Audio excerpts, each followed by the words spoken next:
Hi there everyone. I am going to show you here how to create an amortization schedule by using Google Sheets. I'm just going to make up a scenario where we might be taking out a loan to finance the purchase of a car. So let's just suppose that we took out a $20,000 loan, so hence our principal is that amount, and we're getting charged at an interest rate of 3.75% annually. And let's say that we're going to try to pay back this loan for the car in 3 years' time. So our term for this loan will be 3 years. The starting date, I'm just going to leave that blank because depending on when you actually take out a loan, right, will kind of determine what that starting date will be. So it'll just be whenever it needs to be, right, whenever you are trying to pay back a loan. So I'm going to try to list out these months rather than list the month names of January, February, etc. I'm just going to list the number of the month that corresponds to the number of payments we've made so far. I'm actually going to start by counting at 0, though, and then count upwards from there. And what we know to be true in month 0 is that our balance on the loan is still the amount of the principal, so the beginning amount, which in this made-up scenario is $20,000. So actually, because we haven't really done anything yet in month 0, then our monthly payment amount and then the portions of principal and interest that our monthly payment has paid off, we can just kind of leave those things there all blank. All right, so I'm going to try to fill out this first column right here, the month numbers or the monthly payment number. So I know I'm going to have to get a 1, 2, 3, right? And I'm going to have to go all the way down to 36 in this case because our loan term is 3 years, and we know that there are 36 months in 3 years.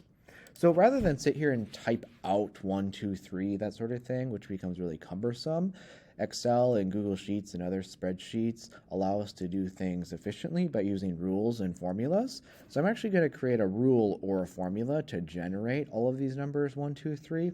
So basically the rule that we need to follow is we could just add 1, but always add 1 to the previous number, right? If we just are counting 1, 2, 3. So since I am always going to add 1 to the previous number, then I want to pick the cell location that's previous to this cell. So I want to add 1 to where 0 is coming from. And so since this 0 is typed in cell A7, column A in row 7, then I want to type A7 to select that location, and then I'm going to add 1 to that.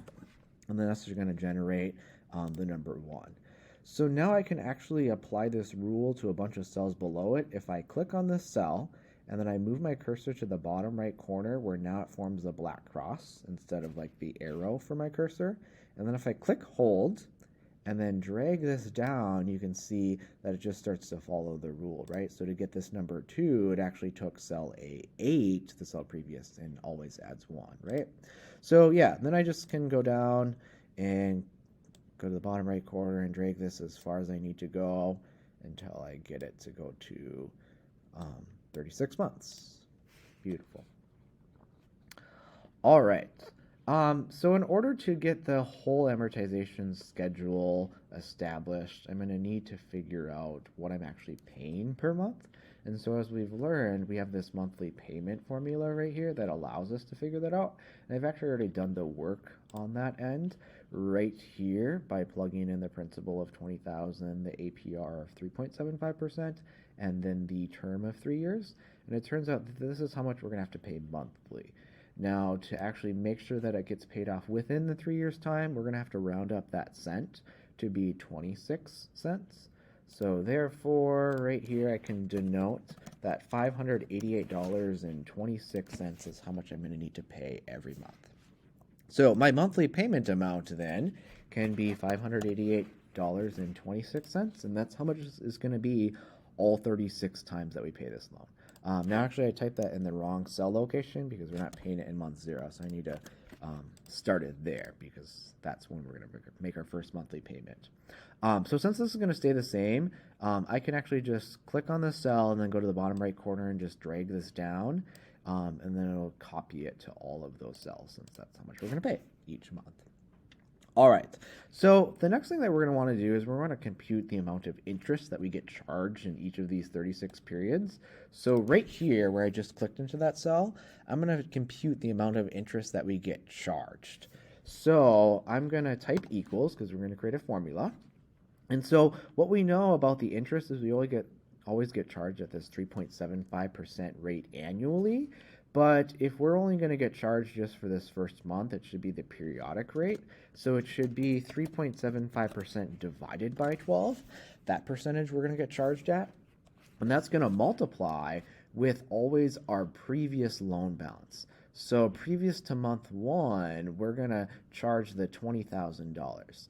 But we're not always going to charge the $20,000 because it compounds, so it's always going to be off of the most recent loan balance. So rather than type $20,000, I need to type the cell location of $20,000, which is in column E and row 7. So I'm going to type E7 and then hit enter on that. And then that determines that right there in the first month, we're going to get charged $62.50 in interest. Okay. So because we pay this monthly payment amount of $588.26, then this entire $62.50 in interest that we just got charged is going to get paid off. So what that means then is the actual amount of principal, or the original $20,000 that we borrowed that's going to get paid off, is going to be $62.50 less than the monthly payment. So to write a rule for this principal that we paid off, I'm going to type equal sign for the formula first. It's always going to be $588.26, so I can just type that number. And then we're going to take away the amount of interest that we paid. So the thing is that it's always not going to be 62.5. It's always going to be whatever this interest paid amount is over time, which is going to change each month. So rather than type 62.5, I'm going to type C8 because that's where the interest paid is coming from. That's relevant here. And then type enter on that. And that tells us how much principal we actually paid off in our loan balance. So finally, to figure out how much we now owe after our first monthly payment, then this right here is always going to be taking our previous loan balance, which in this case is $20,000, and subtracting our principal paid of $525.76. It's not always going to be $20,000, and it's not always going to be $525.76. So I'm going to have to type E7 because that's where the $20,000 is coming from, and then I'm going to have to subtract D8 because that's where the principal paid is coming from. I'm going to hit enter on that, and now we've determined that after month one, where we got charged some interest, we paid off our monthly payment, we ended up really knocking off $525.76, then this is our loan balance here. So now that I've created a rule here, here, as well as here, I can now just drag these three rules down to fill out the rest of these columns. So I'll start with this one, click on it, go to the bottom right corner, drag it all the way down. You'll see a bunch of zeros because it's not all going to work until we drag all of these columns all the way down, and then it'll all work. And so finally, there we go. Now it all works together with one another there. And we've got our completed amortization schedule here where you can see that the interest is getting lower over time because we're getting charged on a lower loan balance over time, which then means that as you follow the principal, you're knocking off more of the principal, right? And so if we've done everything correctly, then our balance here at the end of the loan term should be pretty much zero. So in this particular case, it ends up being a negative loan balance of negative 7 cents, which means that you've actually overpaid 7 cents.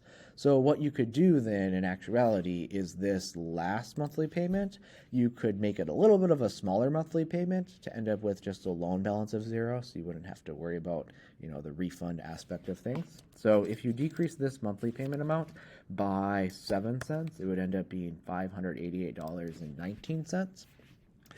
This interest, 183, is still going to remain the same. So the principal, though, is going to be what's going to be also decreased by 7 cents. So if we actually just took the 588.26 and decreased that down by 7 cents to the 588.19 as well, then that just changes this principal paid to be 7 cents less. And so you can see ultimately there we do end up with a zero loan balance. The last thing that I want to highlight here is just being able to determine the finance charge of this loan, which is how much interest you're getting charged overall over the term of this loan.